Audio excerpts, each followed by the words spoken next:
Con la palabra en el corazón. Un desafío a navegar por las corrientes del conocimiento de la palabra de Dios. No se despeguen, que ahora comienza Con la palabra en el corazón.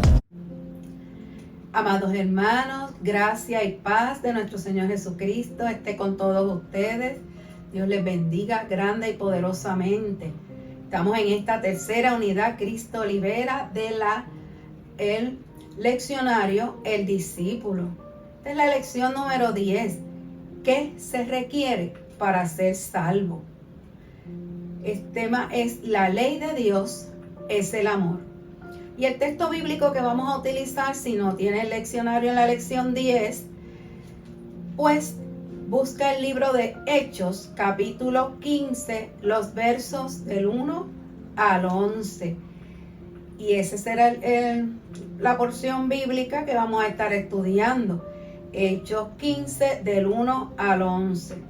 Texto para aprender de memoria, dice así: en el nombre del Padre, del Hijo y del Espíritu Santo. Amén. Hechos 15, 11 antes. Creemos que por gracia del Señor Jesús seremos salvos, de igual modo que ellos. Esta lección tiene 4 objetivos y el primero es establecer un diálogo creativo para definir los alcances doctrinales de la fe cristiana. Afirmar la sola necesidad de la gracia para la salvación. Reconocer la realidad de una nueva religión del corazón orientada por el Espíritu Santo.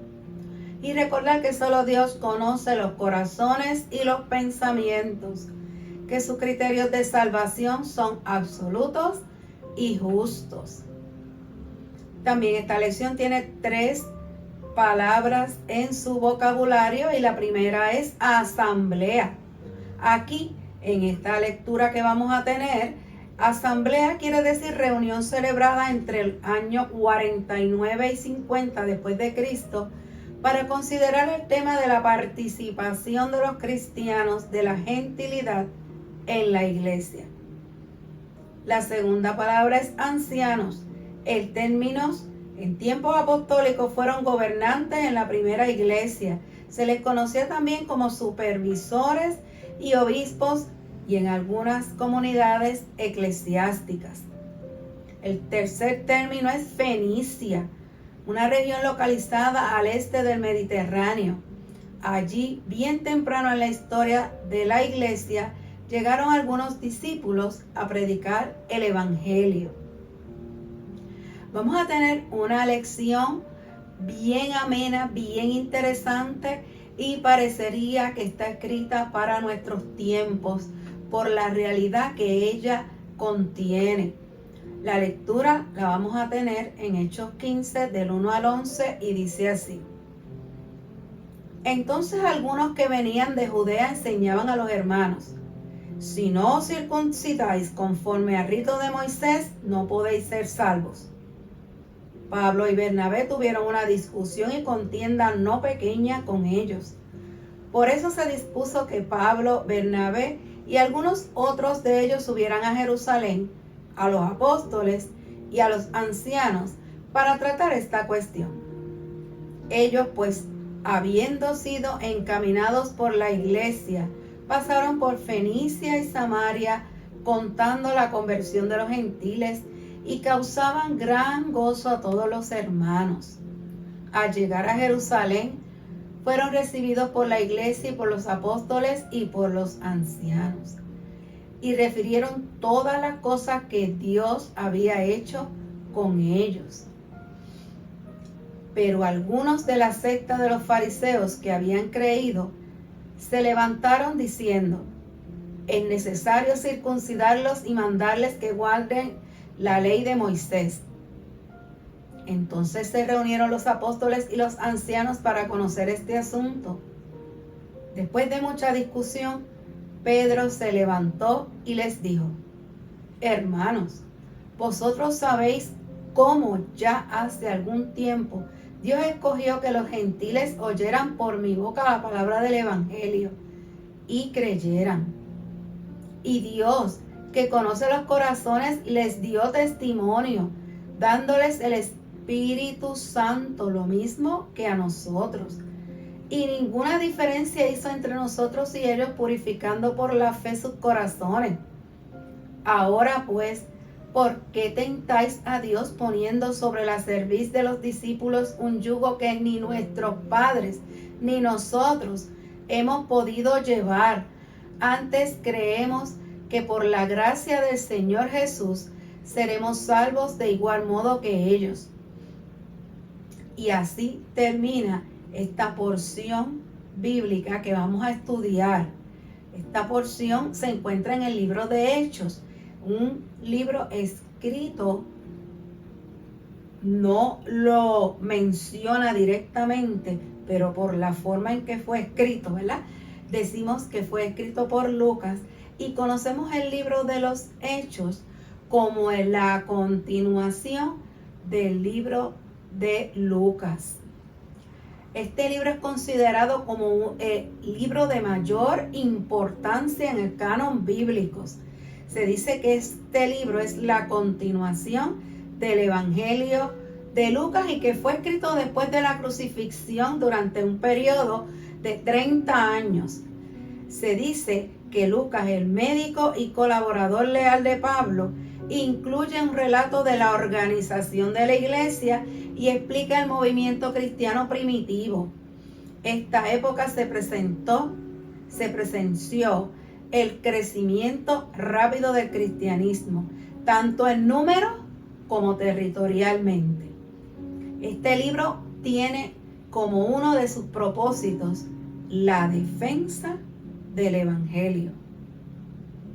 Y vamos entonces a introducir la lectura diciéndole unas palabras que aparecen en el libro de Matthew Henry, y dice así: los hombres sabios y buenos desean evitar las contiendas y los debates hasta donde pueden. Pero cuando los falsos maestros se oponen a las principales verdades del Evangelio o traen doctrinas nocivas, no debemos dejar de resistirles. Y Matthew Henry dice estas palabras basadas precisamente en esta porción bíblica, estos versos que vamos a estudiar. Mirando el verso número 1, vemos que algunos venían de Judea, de Jerusalén. Todavía no se había emancipado de las antiguas creencias judías y exigían que los cristianos que llegaban de la gentilidad tenían que convertirse al judaísmo. Y vemos, hermanos, cómo corrientes externas van entrando a la iglesia y van tratando de penetrar y dañar lo que ya Pablo y los evangelistas, es todo ese trabajo que habían hecho, ellos lo vienen a tratar de echar abajo, a confundir a las demás personas. Creían que no solo los judíos eran posesión peculiar de Dios, sino también que Dios era posesión peculiar de los judíos. Estas personas que estaban haciendo este daño creían que Dios era posesión peculiar de ellos. Imagínense cuán poseídos, vamos a decir en nuestros términos, ¿verdad?, estaban ellos de esa arrogancia y esa falta de humildad y de amor, porque pensaban que Dios era posesión de ellos. Ya en el verso 2, estas personas malintencionadas las vemos en el verso 1, ¿verdad? Los que venían de Judea, de Jerusalén, y no se habían emancipado de las antiguas creencias judías. Ya en el verso 2, Pablo y Bernabé confrontaron en una fuerte discusión a estos judaizantes. Entonces ambos misioneros junto a los otros hermanos fueron comisionados para ir a Jerusalén a conversar con los apóstoles y ancianos que ejercían su liderazgo en aquella ciudad. El tema de esta visita sería todo lo relacionado con la incorporación de los gentiles en la iglesia. Solamente había una salida para resolver este problema. Se debía apelar a Jerusalén, la sede de la iglesia, para que se pronuncie. Había que ir donde estaban los líderes mayores para que ellos tomaran cartas en el asunto y pronunciaran su conclusión. El caso que presentaron Pablo y Bernabé era que algunos de los fariseos se habían hecho cristianos, pero insistían en que todos los conversos tenían que ser circuncidados y guardar la ley. Mientras cumplían con la encomienda de la iglesia, pasaron por las comarcas de Fenicia y Samaria. En el verso 3 vemos que en ese caminar iban relatando cómo los gentiles se convertían al evangelio, lo que producía gran gozo en los hermanos. Según este versículo, entendemos que ya había muchos cristianos en estos lugares, lo que verifica el avance del cristianismo bien temprano en la historia de la iglesia. Y en el verso 4 llegan a Jerusalén. Fueron bien recibidos por la iglesia. Sin embargo, inmediatamente salió a relucir el problema por el cual ellos llegaban. La reunión más importante y de mayor trascendencia fue con los apóstoles y los ancianos. Para muchos esto demuestra la organización y la jerarquía de la iglesia. Allí contaron todo lo que Dios había hecho con ellos. Este testimonio comprueba la íntima relación de ellos, de estos misioneros, con el Señor. Estaban muy dispuestos a que los gentiles entraran en la iglesia, pero con la condición de que primero se hicieran judíos. Y vamos viendo cómo hay una verdad que está enmarcada y la están tratando de tergiversar. Hay una raíz verdadera. No tenía problema con que los gentiles llegaran, pero entonces si llegan, tienen que hacer esto, esto y esto, si quieren, ¿verdad?, ser salvos, si quieren pertenecer. Si esta actitud hubiera prevalecido, y oiga bien, si esta actitud hubiera prevalecido, el cristianismo se habría convertido en nada más que una secta del judaísmo. Fíjese la trascendencia y la importancia de ese tema que había que tratar en esa asamblea. Un tema bien trascendental para nosotros y para todos los cristianos. Estamos hablando de gente, de líderes que tenían intimidad con Dios, tenían claro su propósito. Ellos sabían lo que tenían que hacer. Y en medio de toda la reunión, hasta Pedro le dice, pero si es que ya se le dijo. Y vemos que en las cartas de Pablo y en el Nuevo Testamento aparece constantemente este tono de ya se lo dije, pero ¿por qué se le olvidó? Si cuando yo estaba allí les enseñé esto, ¿por qué ahora están diciendo lo otro? Ese constante problema de que llegan corrientes a los oídos, vertientes, opiniones de diferentes sitios. Y si no estás bien cimentado, vas a claudicar. Vas a tener problemas con tu vida espiritual. Ya mirando el verso 5, algunos de la secta de los fariseos, que ya eran cristianos, levantaron la polémica sobre la importancia de seguir fieles a la ley mosaica y que los gentiles tenían que adherirse a ella. Este híbrido religioso representa un enorme peligro para la integridad de la fe centrada en la revelación cristocéntrica. La promesa de la salvación por la fe dada por Dios a Abraham se cumple en Cristo, quien se constituye en el fin de la ley, como hemos estudiado en las clases anteriores. La centralidad de la salvación por medio de Cristo era la verdad evangélica que Pablo les estaba enseñando, les había enseñado a ellos. Solo había una salida, solo había una forma. Había que ir a Jerusalén, a la sede de la iglesia, para que se pronunciara la solución al problema. El caso que presentaron Pablo y Bernabé era simplemente la historia de lo que había sucedido. Estaban preparados para dejar que los hechos hablaran por sí mismos.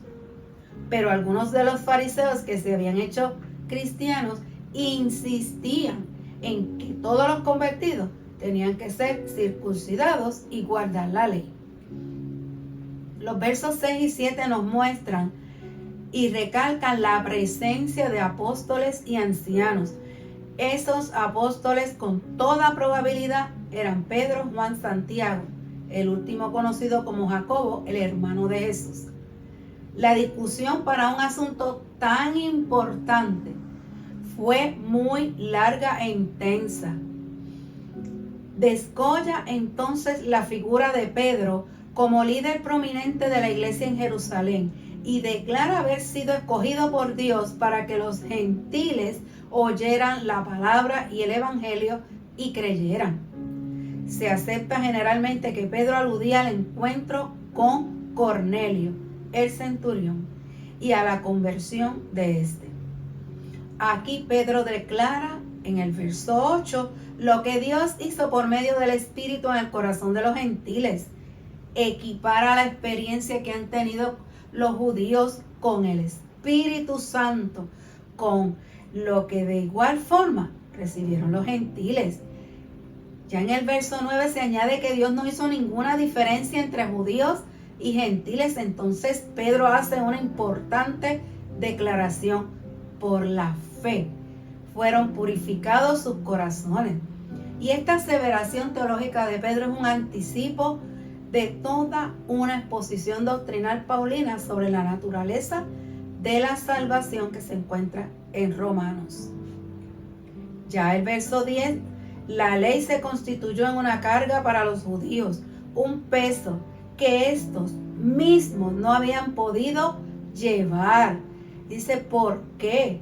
Porque ustedes están tratando de que ellos lleven el peso, la carga, obedezcan y hagan algo que ni ustedes mismos lo pueden hacer. Cristo es el fin de esa ley.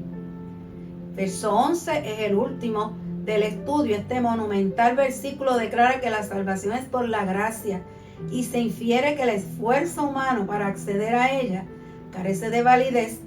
La salvación solo media la gracia de Dios. Es el principio teológico que describe la naturaleza de la fe que proclamamos.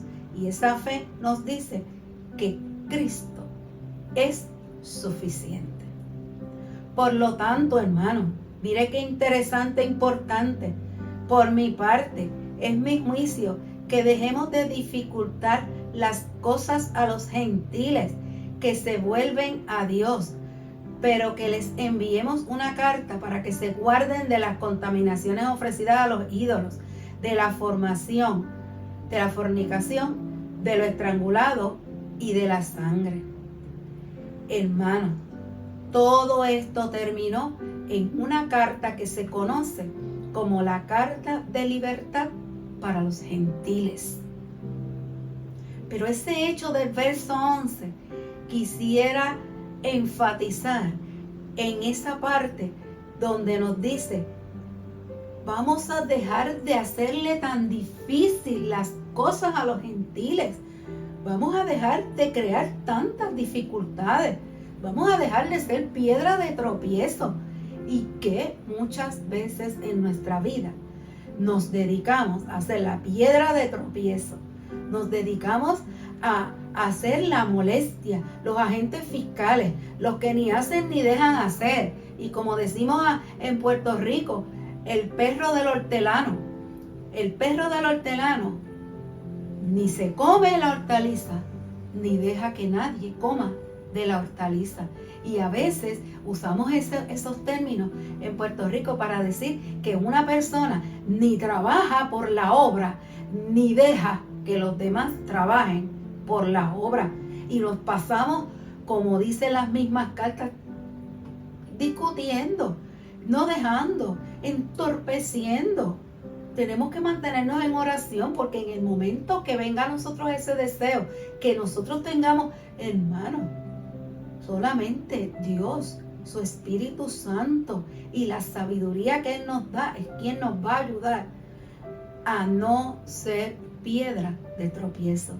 Si tenemos que ser personas que tenemos que llamar la atención por algo, saberlo hacer o saber buscar la persona quien debe hacerlo. Porque no es tampoco que vamos a dejar que todo el mundo haga lo que quiera porque, ay, por si acaso no vaya a ser yo piedra de tropiezo. No, usted busque información y si está seguro de que algo no está bien, busque la forma de canalizar que esa persona lo sepa. Esta decisión fue basada en muchas horas, mucha oración de los líderes, de los primeros líderes. Este primer concilio de la iglesia tuvo una importancia trascendental y providencial en la historia de la iglesia cristiana. Dios emerge en la historia para dar a conocer un nuevo orden salvífico que supera el antiguo pacto, donde la ley reguladora de la conducta humana se convirtió en un escollo para hacer posible una respuesta de obediencia a Dios de parte de los seres humanos. En el contexto judaico, la ley se convirtió en una carga porque reveló la incapacidad de los judíos para cumplir con sus virtudes principales: justicia, misericordia y fe. Es solo por la fe en Cristo que las personas pueden acceder a Dios para ser salvos. Se vive ahora bajo el impacto redentor de una nueva salvación gracias a Cristo y a su entrega vicaria en la cruz para redimirnos. La ley, como modo de relacionar con Dios, yace en el pasado, y ahora la máxima revelación de Dios, que es Cristo, es el norte que marca el camino para regresar a Dios. Bien importante señalar que la comunidad de fe en los primeros años de su existencia decidió reunirse para dirimir diferencias doctrinales, y eso es encomiable. Los discípulos tuvieron que reconocer que Dios dio a los gentiles este espíritu como señal de que se habían hecho cristianos, motivados e inspirados por el Espíritu Santo y no por la sujeción de la ley. La iglesia es el nuevo pueblo de Dios, creado sobre las bases del sacrificio de Cristo y la gloria de su resurrección. Cristo es el fundamento teológico sobre el cual se edifica la iglesia. Ese es también el desafío de la iglesia de hoy, tema de la pasada convención, ¿verdad? Refiriéndose a la convención de la iglesia que prepara el leccionario, ¿verdad? Del discípulo. La gracia de Dios que salva responde al método del amor, el que propicia la transformación espiritual que solo Él puede realizar. Para ser salvo solo basta el amor de Dios en Cristo Jesús. Y lo vamos a repetir. Para ser salvo solo basta el amor de Dios en Cristo Jesús. Y tenemos un resumen vasto donde el primer punto nos dice que la intervención del Espíritu Santo en la vida de la iglesia fue determinante para que los cristianos no fueran marginados como una secta judía sin emanciparse todavía del yugo de la ley. La aceptación de la gracia de Dios prevaleció como fuente divina de la fe que en Cristo salva. Cristo es suficiente para establecer una nueva relación con Dios, la que supera el antiguo régimen legal. El crédito conductual que posibilita el ejercicio de la justicia que salva, lo tiene Cristo. El único que pudo satisfacer los requisitos divinos de la salvación. Si somos salvos por la gracia de Dios, eso solo debe ser nuestro norte de acción en beneficio de los demás. Es el Espíritu Santo quien orienta la vida de los creyentes, porque la compensa y completa delante de Dios lo que nosotros por nuestra finitud humana no podemos hacer ni pedir. La ley que doblega a los seres humanos, poniendo en relieve su incapacidad para cumplirla, ha sido desplazada por la gracia divina que salva. Y esa economía de la salvación fue posible por el sacrificio vicario de Cristo. Vamos a tener para finalizar nuestra palabra de oración que siempre aparece en sus pantallas. Hágala suya, hermano, y hágala conmigo. Señor, gracias por habernos salvado sin considerar nuestras faltas. Te agradecemos porque un día nos enviaste tu Hijo para morir por nosotros y darnos la salvación que ningún ser humano podía ofrecernos. Gracias por llevar nuestras cargas para que podamos ser fieles en el curso de nuestras vidas.